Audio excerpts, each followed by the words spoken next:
Good morning, everyone. Good morning. Morning. Thank you all for coming out today, and obviously thank you to Fountainhead for hosting us. For those of you that haven't been to a Creative Mornings, this is a monthly lecture series. There's chapters all over the world doing this very thing in their cities, and the idea here is to highlight local creatives and artists in their respective cities, and the only thing that really ties it together is a global theme, and this month's theme is Blossom. So really every chapter gets to speak about this topic in their own way, and some of the things that that coming into this that I feel you should think about and you should kind of like consider is like the idea of blossoming is you see when something is fully flourished, but really blossoming is that moment that you decide to open up, that you decide to actually take that next step and pursue a new path or express yourself in a way that you haven't. And all these artists, we have a trio of artists today that Catherine's going to introduce that at one point in their career decided that this is where I'm going to shine. This is the moment. And so I think that it's going to be interesting. We can all have questions for them and they could express it in their own ways. But I think that that's really an interesting part of being a creative, of being an artist, is knowing that there's a moment in your life where you decide, all right, this is my time to shine. And I'm sure that all of you in your own lives and your own career paths, you have those moments. So I hope that you get to connect with people around you and get to kind of like have those conversations, because that's really at the impetus of why Creative Mornings was started and the idea of why people gather on a monthly basis to connect. A couple housekeeping things. Adobe is our global sponsor. We'll always give them a shout out. They've been at the epicenter of creativity for a while, and they support artists in different ways. They have actually an apprenticeship. You can check it out online, and they'll give you resources and different tips and things like that you can go and benefit from.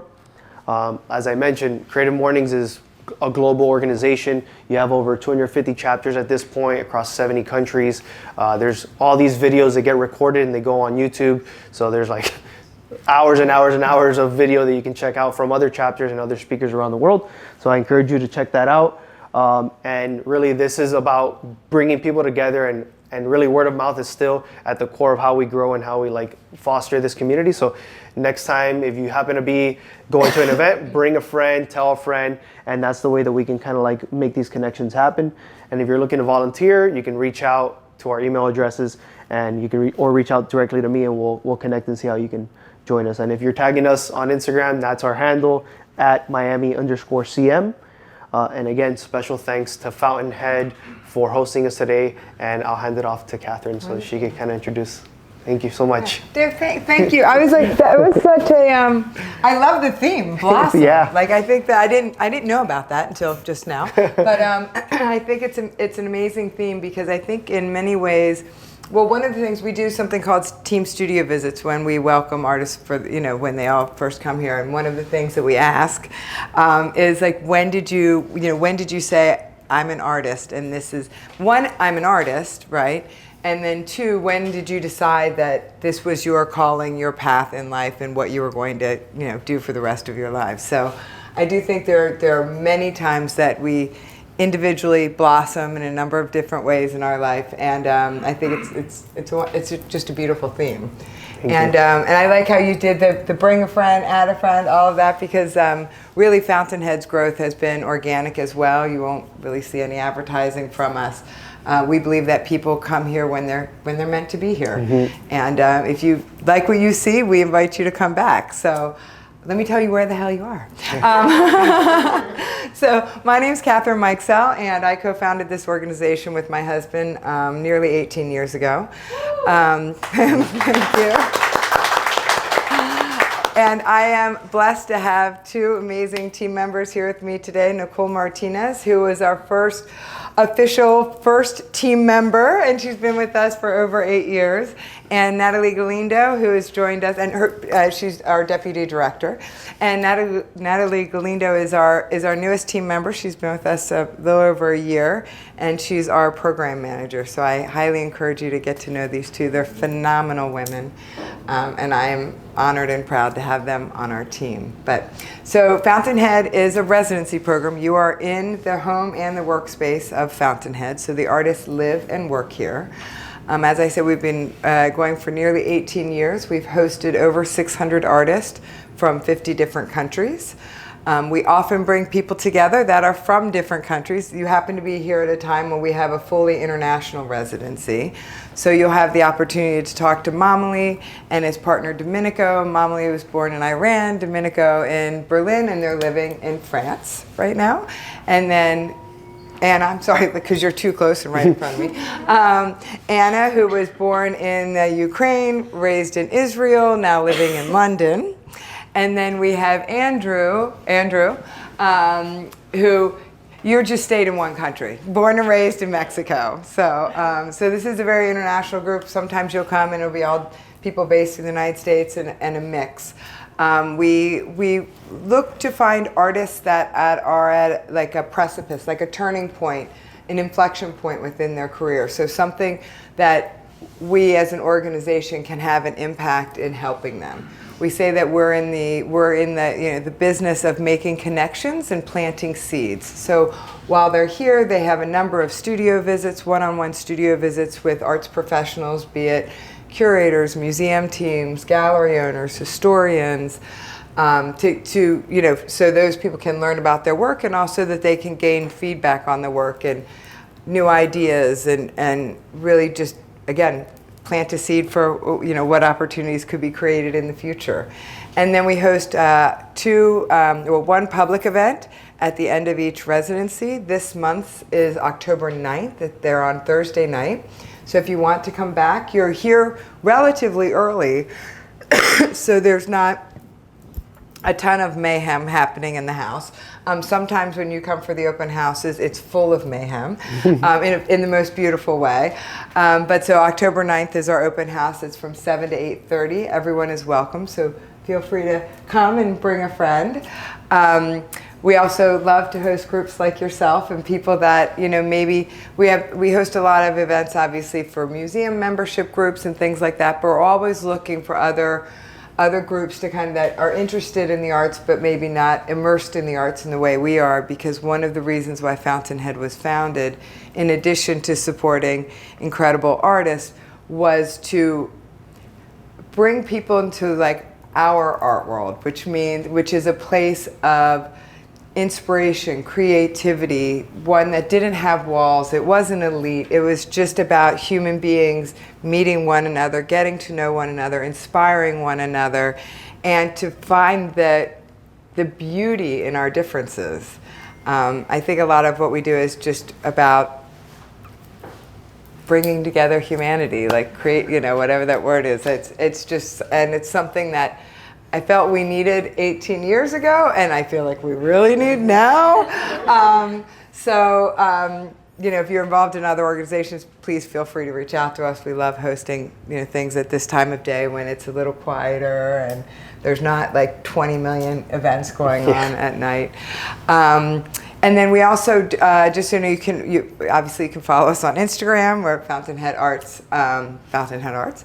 And also, while the artists are here, we do professional photography for them. We create a 1-minute mini doc about them. We commission a critical writer to write an essay about them and their work.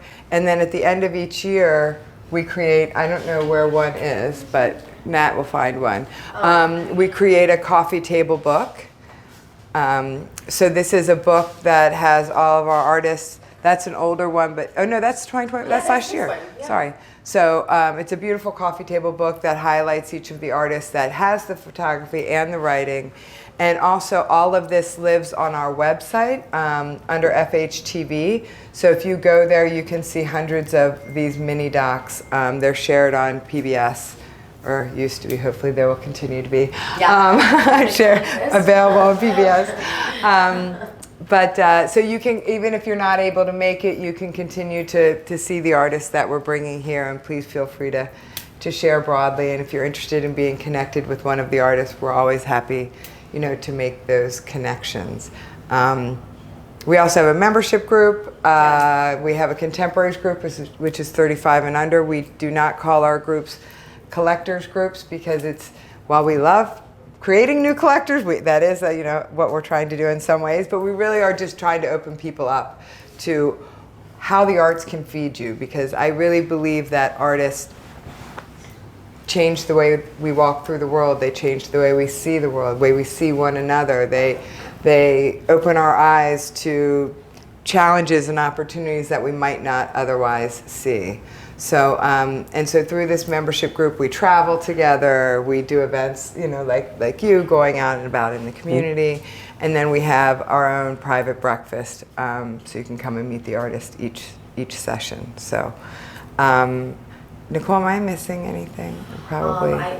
Membership was the only thing that I was going to be like, Catherine, you're forgetting me. Yeah, yeah. So we have 3 levels of membership, and you can see that on our website. And our next, well, I mean, you guys are now seeing the artists here, so, but our next open house, like our open house is an opportunity to be with the artists in their studios, but it's also like casual, social. You meet a lot of great people, and that's next week, right? Or the week, following week. The following week. October 9th. October 9th. Thursday, October 9th is our open house. In case anyone wants to come. Cool. Yeah.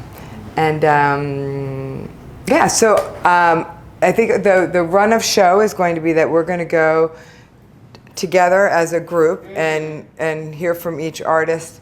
You can ask some questions then, and then there'll be time at the end that you can go back and maybe ask more questions privately. So I have to leave because I have to go to another meeting. But I'm so appreciative that you all took your mornings to come here. It really is an honor to introduce new people to Fountainhead and to the incredible artists that we're hosting. So thank you very much. Thank you, Catherine. Thank you, David, again. Well, welcome. So my main technique of working is called tufting. It's a way of making carpets. Just about to build my frame, so excuse the mess. So basically, it's a really old-fashioned technique. They used to do it by tying little knots. The way we do it today is, well, in my studio at home, I have a gun that's operated by an air compressor. But when I go to residencies, I tend to use my sort of manual gun.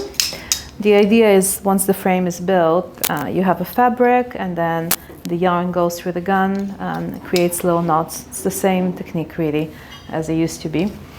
So what I do with that is I tend to work in a 3-dimensional way, and I work between sculpture and performance. So I create wearable sculptures, and then they're activated within performances.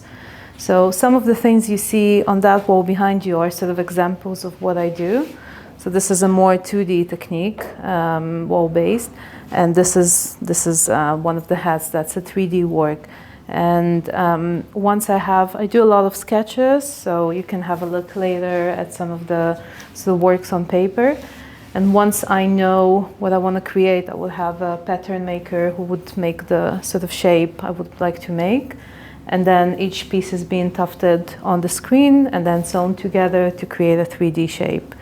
And then if the work is a performance piece, people would, you have to put a lining, zippers, make sure people can breathe and see as much as possible.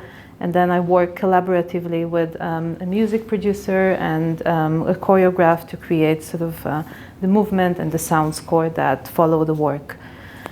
So in terms of themes, I work a lot with sort of things to do with femininity, exploration of the history of femininity, kind of the tension between intuition and cognition. So that sort of like separation we often have in Western culture. So that's kind of the territory where I operate. I'll show you a few images and then a documentation of performance just to give you sort of a sense of what I do. So my presentation tends to, the way I build it is I go from like the most recent project and then backwards. This is an exhibition I had recently in the gallery in London, and it kind of travels around the UK at the moment. And within that exhibition, I created 2 large, they're human-size sculptures, kind of inspired by Rococo and by Marie Antoinette at that period, which came after sort of the Enlightenment and sort of all the ideas of rationality. And it was very kind of extra. So I kind of wanted to engage with that style to to bring us to that sort of way of thinking, I suppose. So this is in this work, it was the first time I used technology. So I had somebody who built a sort of a mechanism basically that replicates automatons, which is like really early robots. You know, it's like those toys you see sometimes at fairs, and they like read your fortune, and they go like this. So that was kind of the inspiration. So one of the sculptures, they mirror each other. One of them is activated by the mechanism, and the other was activated by a performer that was inside. And then the first room, before you come into the performance, was a series of heads similar to this, but just like different variations of them, which you kind of walk through. So I work a lot with fairy tales and storytelling in general, and the idea was to sort of create this. There is a story I read where the character enters the witch's, like the area of the witch's house, and it's like has all these heads impaled on sticks. So kind of create that. And what the kind of technique of tufting allows me is to create this, work with this thin, you know, it's a material that's very highly associated with domesticity, with warmth, with comfort potentially, and I put into that some themes that are a bit less comfortable potentially. So I'll show you the documentation of this. The performance itself is 20 minutes, but you'll see only 3 minutes of the piece. This is a previous performance.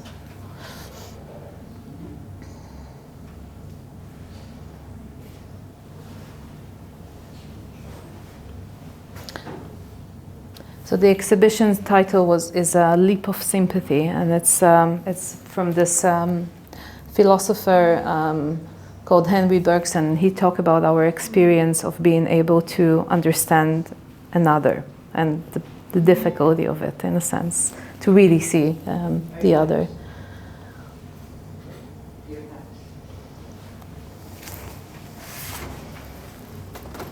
I hope you see well. I don't know if the angle is good, but yeah.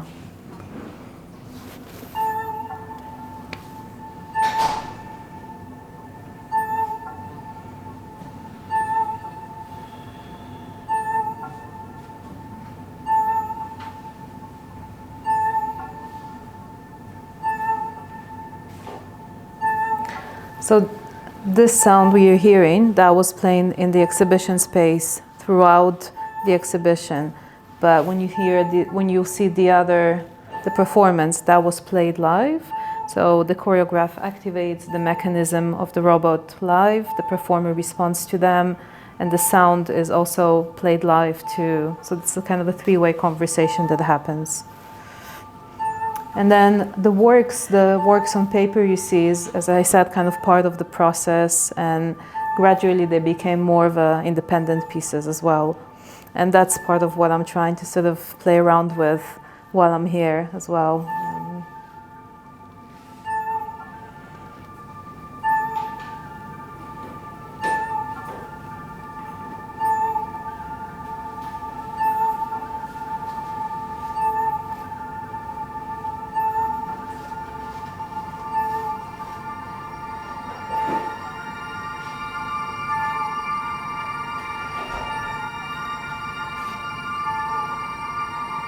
This is made of glass, so as you saw in the piece at the back, I incorporate other materials as well into the tufting practice.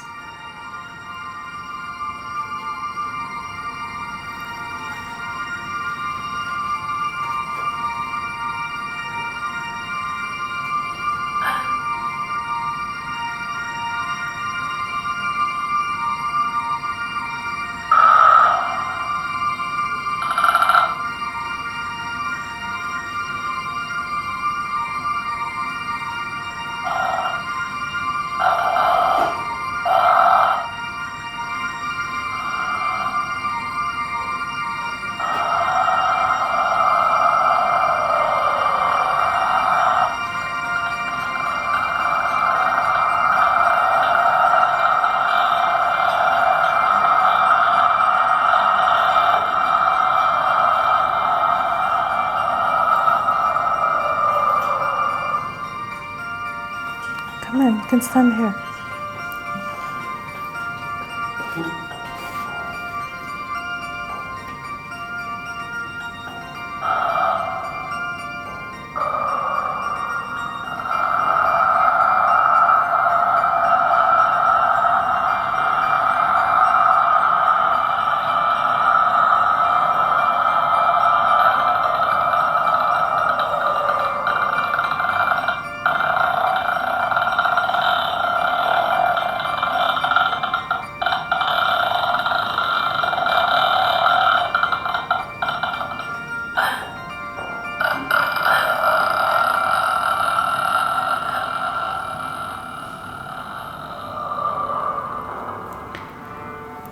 Yeah, so the idea is to create this sort of uncanny presence and a bit of, there's kind of horror elements that go into that as well.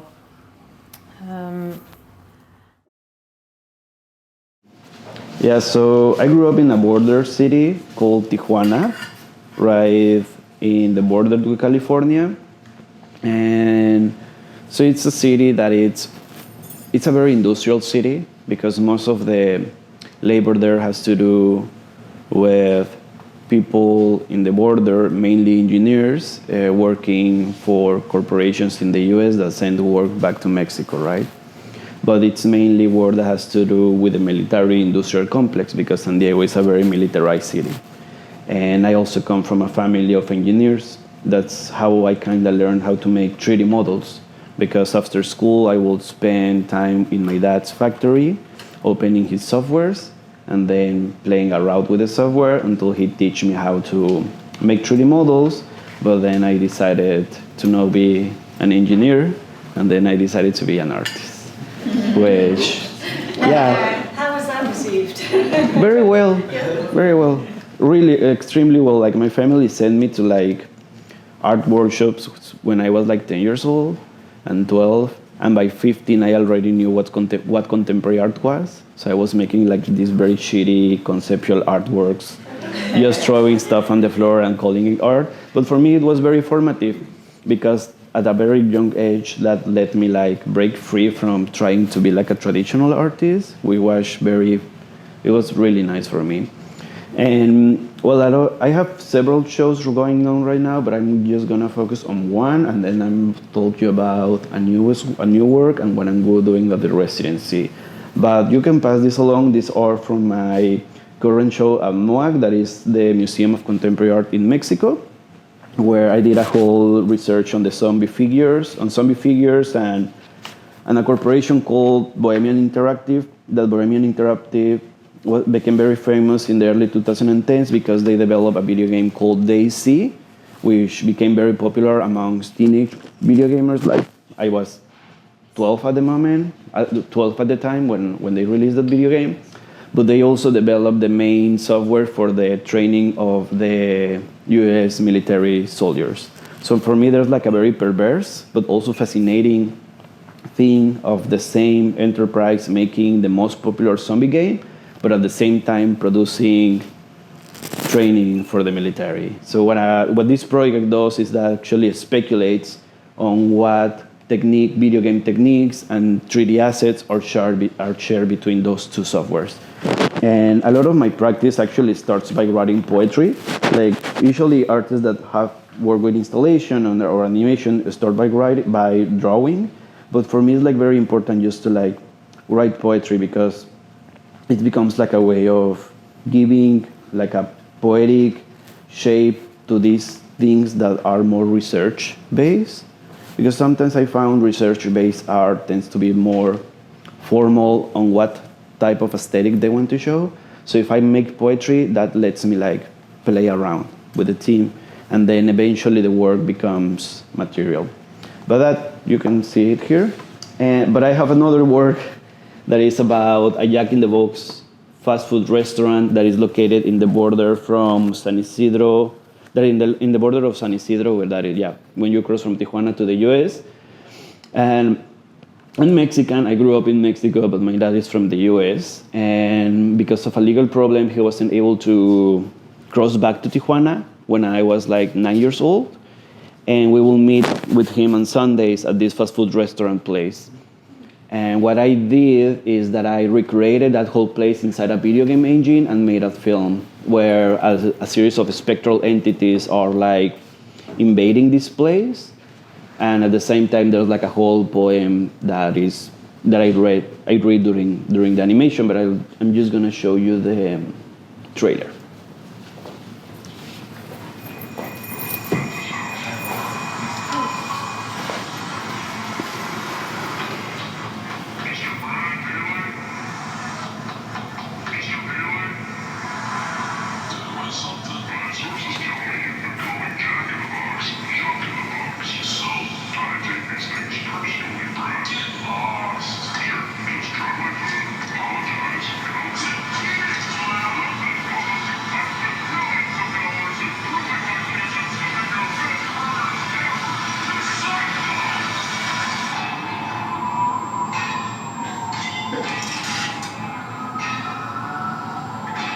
So I usually start by building these worlds inside video game engines, and then I 3D model the characters, and then I animate them myself by using a motion capture suit that records my movements through sensors.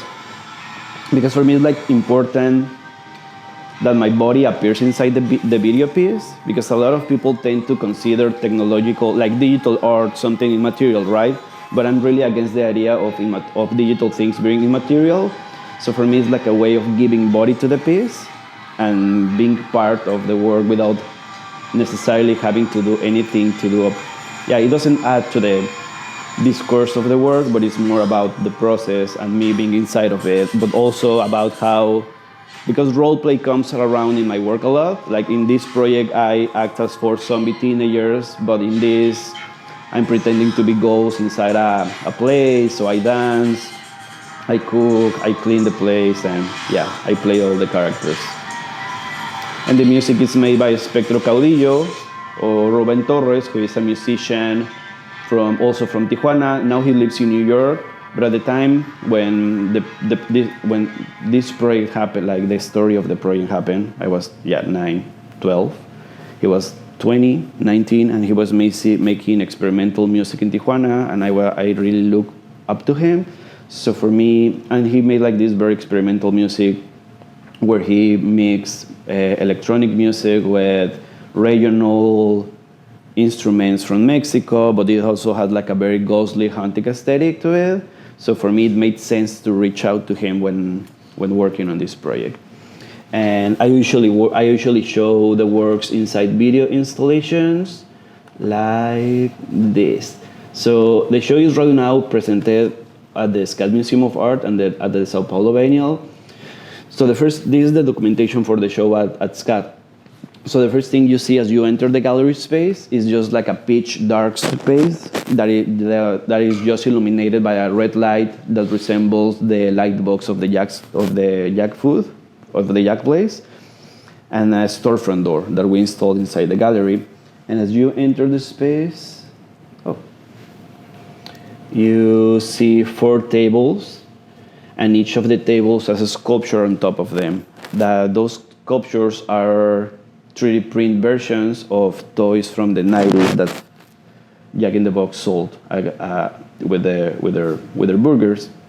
I look for the toys on eBay, and then they send them to Mexico. I 3D scanned them and 3D printed them, because I found there was a practice in France during last century where mediums will hire a sculpture that will make a mold out of the ghost that they will summon. So if this work deals with ghosts, but ghosts not as paranormal entities, but as trauma haunting the present, for me it made sense to summon the toys from the 90s through a process that was similar, but instead of using like the traditional tools of sculptures, I will 3D scan them and 3D print them. And you will see a lot of that in my practice. And do we still have time? You're right there, 1 more minute. So you want to start questions now? Or? I'll show a last trailer for my upcoming work. So just to give context to this. So I already finished this, but so in Tijuana there's a place called Silicon Barber, where Silicon Border was a project by the government where they tried to like open their own Silicon Valley, but no one was interested in building there anything. So I'm just speculating in which type of technologies will be built in the border. And that's basically technology that has to do with vigilance and death. And so in the film, you see the relationship between a sentient or artificial intelligence factory and how this factory is trying to transform bodies into energy. And yeah, so the film follows that, and these sculptures are 3D printed and silicon works that come out of the film, because I'm just trying to like give it materiality to like the whole work.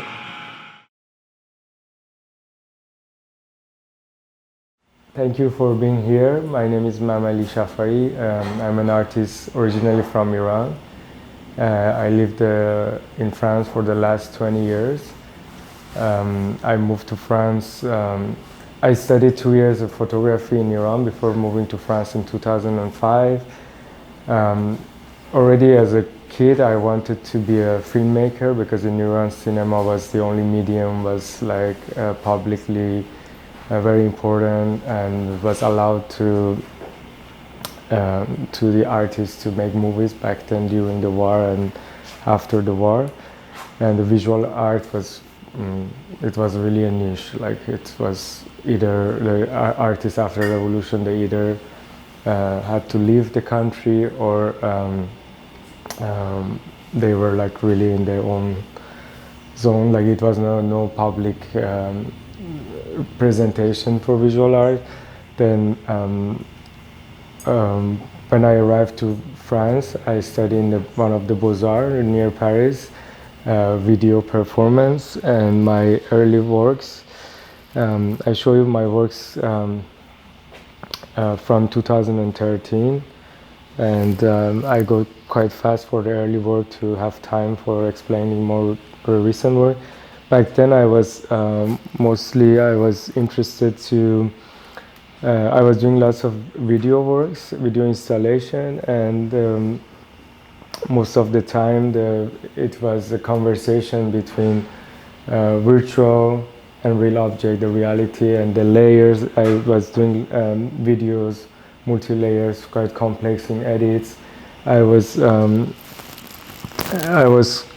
fascinated by the whole idea of the future and acceleration, kind of like I was into like the whole movement of post-internet. This is one of the exhibition I did in 2017 called Virology, Fake News and Fake Science. That was a show in Tehran. That it was in 2 floors. First floor was this inside body refrigerators, which I find in the recycling trash area, and I made these sculptures. I made the installation with the kind of sculptural installation with each of them was either the video inside the fridge or accessories related to the body, like from cosmetic, beauty, toy, like everything, but the body itself was absent. It was a whole kind of dystopian idea of like technology, and then in the ground floor was, as you see, it was kind of a labyrinth corridor, and then at the end of the corridor you would arrive in 2 rooms, which it was in front of each other. As you see, the red room is this room. The blue room was dedicated to the past. It was a statue of Shahrazad, the myth heroine character of Arabian Night, 1001 Night, which was a pleasant room with the blue light. It was really like a kind of Zen room, and then the other room was kind of it was dedicated to the future, which I took I got inspired by a simple maquette of from Japanese scientific robotic scientific to they made this small machine. This part is in silicon and it's moved, and it was for the future of robotic art to imitate the human voice. I made the kind of a broken, kind of a like David Cronenberg kind of idea of this. It was still moving, but in the room you could hear also this very weird sound of just like a machine moving. It was very kind of futuristic horror movie vibe, like one of this creature coming out of. And in 2019, I had a big installation in Palais Tokyo in Paris, which I brought this through sculpture to there, and then that was the few years after that I started a long-term project called Daddy Sperm, which in Daddy Sperm I asked my dad, who was 72 years old back then, to draw with me the same subject in the same time. And the idea was to frame the works side by side as a daddy and son drawing for the audience to follow to be able to follow the genetic line similarity in the way we drew. And then my dad, he kept going. When I went back the weekend after to do it again with him, he was just loving it so much, and he started to paint every day. This is his book. He became a painter. Wow. Yeah. Published by Apartamento. He had so many shows, like in Marlborough Gallery very early, and then after in the different galleries, and then in Palais Tokyo before that is installed. Unfortunately, I don't have a picture here, but it was a very long wall of my dad works, about 50 works, and then you get inside of this room from left and right of this wall. And then this installation was also, I made a movie about my parents, which I used them as my actor. It was in a way like I could really inject my reality to them by using them as my actor, because it was kind of they really get the role of being an artist, and that was the way to open their mind to accept a different reality and like discovering their sound. Just we don't talk much about how our parents get inspired by us, by the kid. But when I saw my dad doing this art, I just realized that all these years, actually, he was looking at us, and I think that's the reason he was ready to become an artist. And then and then the movie, I cut it in 10, 12 parts, and it was displayed from the beginning of the movie to the end, through the walking, like you started early scene of the movie in the beginning of the installation, and this is the last, as you see, is like, some of them were like projected, some of them were like in the phone, some of them were the iPad. You would just get the sense of the movie just by walking through the installation. And then that was the show in Palais Tokyo was in 2019, and then COVID happened a few months after. And during the COVID, I wanted to do something like in the way, women were doing broderie during the war. I wanted to do something really easy, childish, without like not something like the stress of creating a new body of work. Then I wanted to make relief for a long time, but I didn't have time. Then I was like, okay, this is the best time to make reliefs out of my dad drawings. Then I discovered this epoxy clay, which is like really the same clay that kids play with. And I mean, it took a bit of time to make it sophisticated. These are like the final result. But yeah, and then I was doing my dad drawings by hands, and then the last layer is a technique called flocking. I guess everyone knows. Flocking is it's a small machine, then you can diffuse the velvet pigment to the object. It's create electromagnetic, and the pigment received to the object vertically and in a harmonic way. That looks like it looks like a fabric. That's why they look like that. Another beautiful thing happened to me through my the whole fact that my dad became an artist was also through my dad, I kind of got reconnected to the past, to tradition, to my because I'm from Iran and we have a very rich heritage and history and poetry, because my dad was reading a lot and I was not. I was an MTV kid. I was like our generation was like really, the West was the idea of the like being cool and being like avant-garde. No one wanted to deal with our own culture. But that was a great thing happened through my dad art. And then obviously when I started to make more stuff in the like a Persian, because in my dad work is already present. It has lots of elements from the traditional Persian paintings, and then and we have lots of reliefs in Iran and like sculptural work in Persepolis. Then by starting to make research of that and getting more to that, I just realized, okay, all these all these elements and stuff from ancient time were very similar.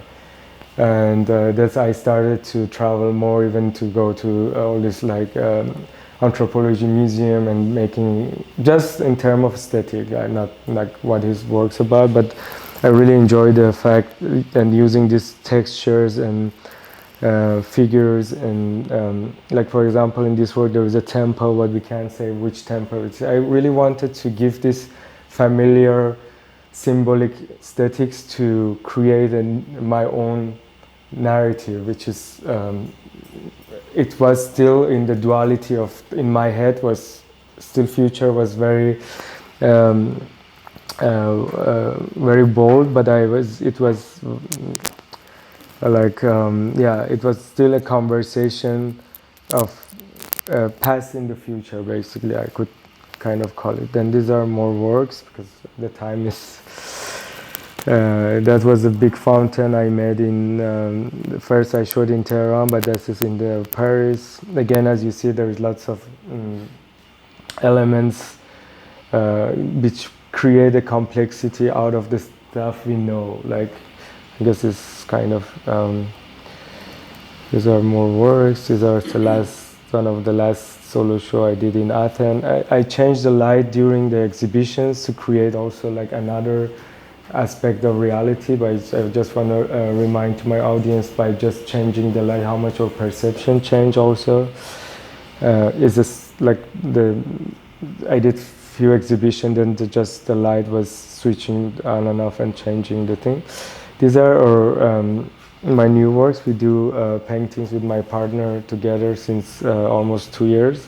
We started in Joshua Tree area in the whole idea of the rest in peace, because we in the desert we both were thinking about life and death, and then we were thinking about the important people we both lost, and we wanted to create, or with our painting, a kind of, we use painting as a medium of how you get connected to the parallel world, to the other dimension. And then is a conversation between my previous sculpture and relief work and the painting. I make also some functional objects like a chair and vases, and this is like I like, again, like I also like using the shapes are universal, like the scorpion, it's or a snake, or like they have this similar iconic sense almost in every culture. That was the last show we did in Madrid. Like painting and installation. I was just gonna show you super fast some of our new paintings. Yeah, these are like the last painting we just did the last 6 months in Marseille, which is like really like the conversation between painting and reliefs work around are getting more and more complex, and yeah, this is basically your challenge, how we can create these things. Wow. Thank you.